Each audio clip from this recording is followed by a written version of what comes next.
بسم اللہ الرحمن الرحیم۔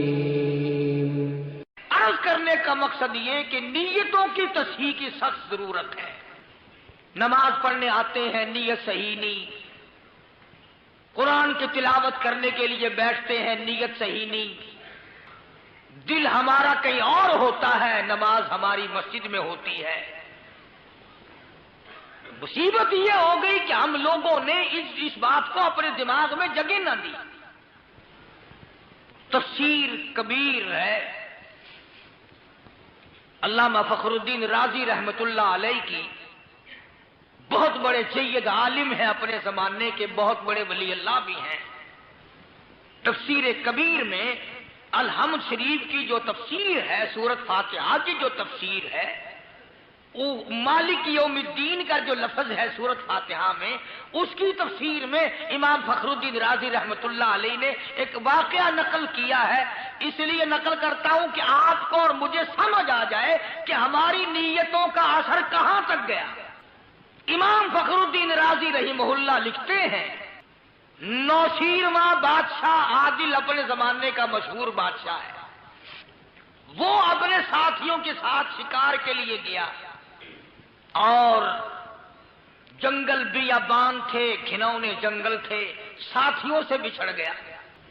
موٹریں نہیں تھی، وائرلیس نہیں تھی، ٹیلی فون نہیں تھے، یہ نظام اس وقت کہاں تھا، سادہ نظام تھا۔ بادشاہ اپنے سارے وزیروں سے، سارے اہلکاروں سے ہی پٹ گیا۔ گرمی کا دن ہے، ساون بھادو کا موسم ہے، سخت پیاس ہے، بڑی تکلیف ہے، چلتا چلتا سفر کرتا کرتا تھکتا مرتا پریشان ہوتا ہوتا ایک آبادی کی طرف آیا تو ٹھنڈا سانس اس نے لیا، ایک باغ میں جا نکلا، اور باغ بھی اناروں کا ہے، باغ بھی اناروں کا ہے۔ اس باغ میں ایک نئی عمر کا لڑکا ہے، اسے کیا پتا کہ یہ بادشاہ ہے، نہ اس نے بتایا کہ میں بادشاہ ہوں۔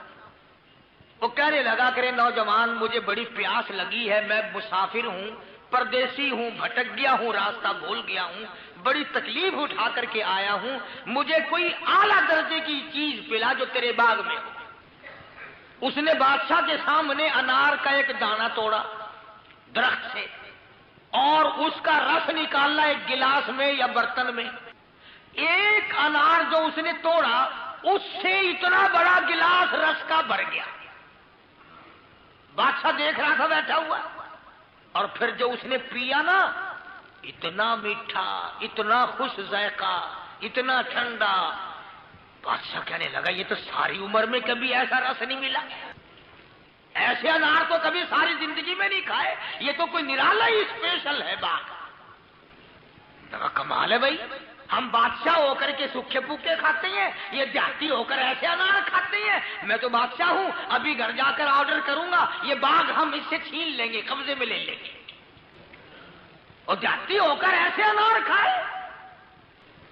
اللہ غنی بیٹھا رہا، کچھ دیر آرام کیا، سستا آیا، اس نوجوان سے کہنے لگا کہ لو بھائی میں چلتا ہوں، ایک گلاس اور ایسا ہی پلا دے۔ اس نے کہا بہت اچھا جی۔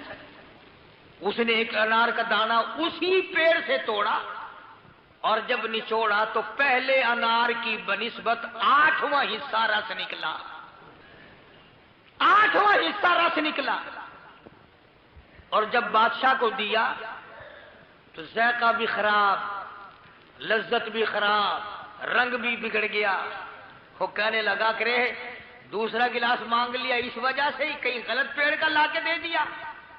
وہ جو پہلا گلاس دیا تھا وہ تم نے اسپیشل درخت رکھا ہوا ہے، اسپیشل پیڑ رکھا ہوا ہے، یا اور کہیں سوکھے انار کا لا کے دے دیا؟ وہ نوجوان کہنے لگا مسافر جی، اللہ پاک کی قسم ہے، درخت تو کیا، میں نے تو ٹہنی بھی نہیں بدلی،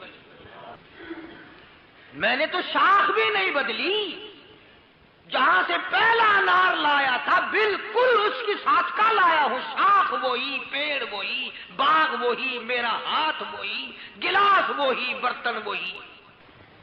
بادشاہ پھر بادشاہ ہوا کرتے ہیں نا، کہنے لگا پھر کچھ بھی نہیں بدلا، پیڑ وہی ہے، درخت وہی ہے، شاخ وہی ہے، ٹہنی وہی ہے، گلاس وہی ہے، تیرا توڑنے نچوڑنے والا ہاتھ وہی ہے۔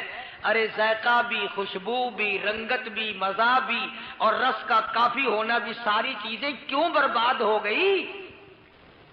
یہ ساری چیزوں کا کیوں بیڑا غرق ہو گیا؟ اس باغ کے مالک کا نوجوان معصوم بچہ کہتا ہے، مسافر جی ایسا معلوم ہوتا ہے اس ملک کے بادشاہ کے دل میں فرق آ گیا۔ بادشاہ کہاں رہتا ہے تمہارا؟ کہ فلانے شہر میں۔ وہاں بیٹھے دل میں فرق آیا کہ ہاں۔ کہ تجھے کیسے پتا چلا؟ اب میں اگلی بات بتاؤں نا، خدا کی قسم اگر تم عربی سمجھو اور تمہارے دلوں میں سرکار مدینہ سب کہہ دو صلی اللہ علیہ وسلم کا عشق ہو، خدا کی قسم تمہارے جگر پھٹ جائے۔ نوجوان کہتا ہے کہ میرے پیغمبر کی حدیث ہے، انما الاعمال بالنیات، سارے عملوں کا مدار نیت پہ ہے۔ میں نے اس لیے کہا ہے کہ پھل میں، باغ میں، درختوں میں خرابی تب آتی ہے جب بادشاہ کی نیت خراب ہو جاتی ہے۔ اتنا شدید دھواں رکھتا ہے کہ باغ کا رس بھی جل گیا، خوشبو بھی جل گئی، لذت بھی جل گئی۔ او مالک، جب میں ظلم کر بیٹھوں گا تو کیا بنے گی؟ ابھی تو میں نے ارادہ کیا ہے صرف، اور جب یہ ظلم ڈھا دوں گا، جب یہ ظلم کر بیٹھوں گا، پھر کیا تو اس مخلوق کا بنے گا اور کیا میرا بنے گا؟ توبہ کی، استغفار کی، رویا ہے اللہ کے حضور میں۔ ہاں ہاں، بادشاہ رو لیا کرتے ہیں، تم مزدور کبھی نہ روئی ہو۔ ریڑھی والا اللہ کے حضور میں کبھی نہیں روتا۔ وہ تو نماز نہیں پڑھتا کہ جی میں تو ریڑھی والا، اور اللہ کے بندے تو نماز نہیں پڑھتا کہ جی میں ٹانگے والا، اور اللہ کے بندے تو نماز نہیں پڑھتا کہ جی میں تو دیہڑی مزدوری کرتا، رات کی ٹیلی ویژن دیکھتا، مینو کتنے فرصت ہے۔ کدے اسرائیل نو بھی کہہ کے دیکھنا، جدو اسرائیل آئے گا کہہ دیتا جی میں ریڑھی والا ہے، وہ دو رگڑے فالتو لگاوے گا۔ تجربے میں یہ بات آئی، بادشاہ لوگ اللہ کے حضور میں رو لیتے ہیں، مگر یہ جو تھوڑی ہستی کے یا بغیر ہستی کے لوگ ہیں، ان کو اللہ کے دروازے پہ جھکنے کی توفیق ہی نہیں۔ اور اگر کوئی تھپڑ لگتا ہے نا اللہ کی طرف سے، وہ دیکھو غریب کو تو اللہ سائی میں صاف نہیں پٹک دیتا۔ بڑے بڑے امیر لوگ شادی کرتے ہیں نا جی، کوٹھیوں والے، بنگلوں والے، کئی کئی کھانے برات کو، شادی میں آنے والوں کو کھلاتے ہیں پرسکون کھڑے ہو کے، اور اب تو اتنے وقار اور اتنی عزت سے کھلانے لگ گئے کہ کھڑا کر کے کھلاتے ہیں۔ اور ایک تم دیہاتی ہو، کھانے کو ملے گی ایک لپ چاولوں کی، وہ بھی چھولوں والے، اور کنجریوں کے گانے چلیں گے 3 دن، 3 دن کنجریوں کے گانے۔ یہ مزدور، یہ پتھیرے، یہ چاروں طرف کی محنت کش لوگوں کا حال تو دیکھو۔ گھر میں آتا نہیں، بیوی بیمار پڑی ہے، بچے کو سانس نہیں آتا، ٹیپ چل رہی ہے، کنجری کا گانا سن رہا ہے۔ ان گانوں سے پیٹ بھر لو، پھر شرم نہیں آتی۔ غیرت کا جنازہ اٹھ گیا، بادشاہ لوگ روتے ہیں اور غریب پڑے پڑے بھاگتا ہے۔ میں تو سارے ملک میں پھرتا ہوں نا، اب بلکہ کوٹھیوں میں مصلے ہیں، کوٹھیوں والے اب قرآن کی تلاوت کرتے ہیں، اور مزدور غریب جو ہے وہ پڑے پڑے چلا گیا۔ جب خدا کے دروازے پہ آتا ہی نہیں تو روے گا کیا؟ پھر کیسا رونا؟ بادشاہ نوشین ہوا، دل بادشاہ رویا، اللہ پاک کی حضور میں توبہ کی، استغفار کی، الہی میں آئندہ ایسا عزم بھی نہ کروں گا، ارادہ بھی نہ کروں گا، نیت میں یہ بات کبھی لاؤں گا نہیں، مجھے معافی عطا فرما۔ اس لیے فرمایا یا ایھا الذین آمنوا کونوا قوامین بالقسط شہداء للہ۔ اور لوگوں انصاف کرو، عدل کرو، ظلم نہ کرو۔ وَلَا يَجْرِمَنَّكُمْ شَنَآنُ قَوْمٍ عَلَىٰ أَن تَعْدِلُوا، عدل کیا کرو، انصاف کیا کرو، ظلم نہ کیا کرو۔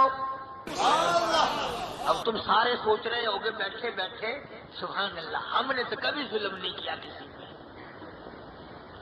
میں کہتا ہوں آدمی کو آج کل سانس نہیں آتا بغیر ظلم کے۔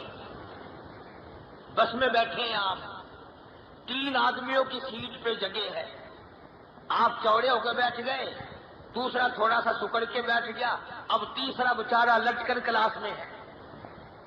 1 گھنٹہ تیری ساتھ اس نے سفر کیا، تو نے اسی میں اس کا حق مار لیا، تجھے پتہ بھی نہ چلا، تیرے اعمال کا بیڑا غرق ہو گیا، تجھے علم بھی نہ ہوا۔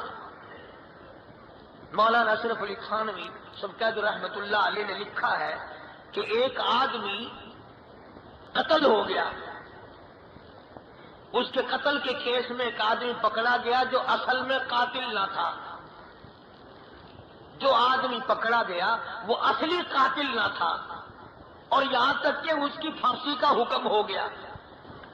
اس نے اللہ پاک سے رو کے ایک دن عرض کی، الہی ساری دنیا سے مخفی ہوگا، ساری دنیا سے اوجھل ہوگا، تیرے سے تو اوجھل پردہ نہیں، میں قاتل تو نہیں، مجھے پھانسی لگوانا تیری مرضی۔ علماء نے لکھا ہے کہ اسے خواب آیا اور پوچھا کسی نے کہ تو ایک دن پانی کی نالی پہ بیٹھا تھا، کھو کی جو نالی چل رہی تھی، پانی چل رہا تھا، کھیت میں لگ رہا تھا، تو نالی پہ بیٹھا تھا، ایک کیڑا پانی میں تیرتا ہوا کنارے کی طرف آیا، تو نے ہاتھ سے یوں پیر پہ پیچھے کو کر دیا، پھر وہ کنارے کی طرف آیا، پھر تو نے اس کو پیچھے کو دھکا دے دیا، پھر وہ کنارے کی طرف آیا، حتیٰ کہ ڈوب گیا، تو نے کنارے پہ نہ آنے دیا، اور وہ میری مخلوق نہ تھی۔ ہے تو قاتل، پر مثل دوسری ہے، ریکارڈ دوسرا ہے۔ تو نے میرے اس جانور کو کیوں مارا، کس گناہ میں مارا، کس جرم میں تو نے دھکے دے کر اسے، جب تک وہ ڈوب نہیں گیا تو نے اس کی جان نہ چھوڑی۔ تم جو کہا کرتے ہو نا بیٹھ کے، پتہ کیڑے گناہ میں پھنس گیا، کیڑے ایسا تو جنید بغدادی گناہ کرتا ہی نہیں، سارا دن لوگوں کی بہو بیٹیاں تاڑنی، حرام نگاہ ہے تیری، حرام کان ہے تیرے، حرام زبان ہے تیری، حرام ہاتھ پاؤں ہے تیرے، اور پھر اطمینان کی امید رکھتا ہے۔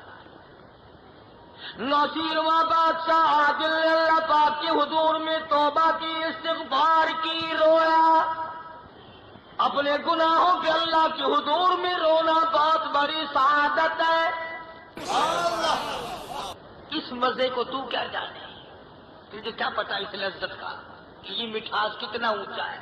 خواجہ حسن بصری رحمت اللہ علیہ نے قرآن کریم کی تلاوت فرمائی، جہنم کا ذکر جو آیا، اتنا رویا، اتنا رویا، اتنا رویا کہ آنکھوں کا پانی چھت پہ پڑا، بہ کر نیچے پرنالے سے ٹپکنے لگا۔ ایک آدمی جو نیچے سے گزرا، اس کی پگڑی پہ آنسو پڑے، اس نے آواز لگایا، ارے کون ہے، میرے کپڑے پلیت کر دیے۔ خواجہ حسن روتا ہوا کہنے لگا، واقعی پلیت ہو گئے ہوں گے، میں حسن بصری کے آنکھوں کا پانی۔ اور تو کیوں رویا؟ کہتا اللہ کے قہر سے ڈر کے رویا۔ وہ بھی قدردان تھا، پگڑی لے جا کر کے بیٹی کو گھر میں دی کہ یہ صندوق میں رکھ دے۔ انہوں نے کہا ابا کیوں؟ کہنے لگا تجھے پتا ہے میں تو ساری عمر نہ کبھی رویا، نہ ایسا رونا آئے، حسن بصری کے آنسو اس پہ ٹپک گئے، میرے کفن میں رکھ دینا، اللہ پوچھے گا دنیا سے کیا لایا، عرض کروں گا حسن بصری کی آنکھوں کے پانی والی پگڑی ساتھ لے کے آیا ہوں۔ بادشاہ رویا، اور پھر شام ہوئی، کہنے لگا لو بھی لڑکے اللہ تیری عمر میں برکت دے، چلا ہوں مسافر ہوں، دور میں نے جانا ہے، ایک گلاس اگر تیرا دل اجازت دے اور پلا دے۔ اس نے کہا جی بالکل۔ اس نے انار توڑا اور وہی برتن صبح والا، اس میں انار کے دانے نچوڑے تو دوسرے انار سے زیادہ تو نکلنا ہی تھا، اس پہلے انار سے بھی دگنا رس، خوش ذائقہ، مٹھاس اعلیٰ درجے کا۔ بادشاہ کہنے لگا رے بھائی بتا دیں یہ کوئی پیڑ تم نے اسپیشل رکھا ہوا ہے الگ؟ انہوں نے کہا نہیں جی، میں نے تو درخت اور پیڑ تو کیا بدلتا، میں نے تو اب تک ٹہنی بھی نہیں بدلی، تینوں انار وہیں سے توڑے۔ انہوں نے کہا پھر نوجوان یہ کیا رد و بدل ہے؟ نوجوان کہنے لگا مسافر جی ایسا معلوم ہوتا ہے اس ملک کے بادشاہ نے ظلم کرنے سے توبہ کر لی۔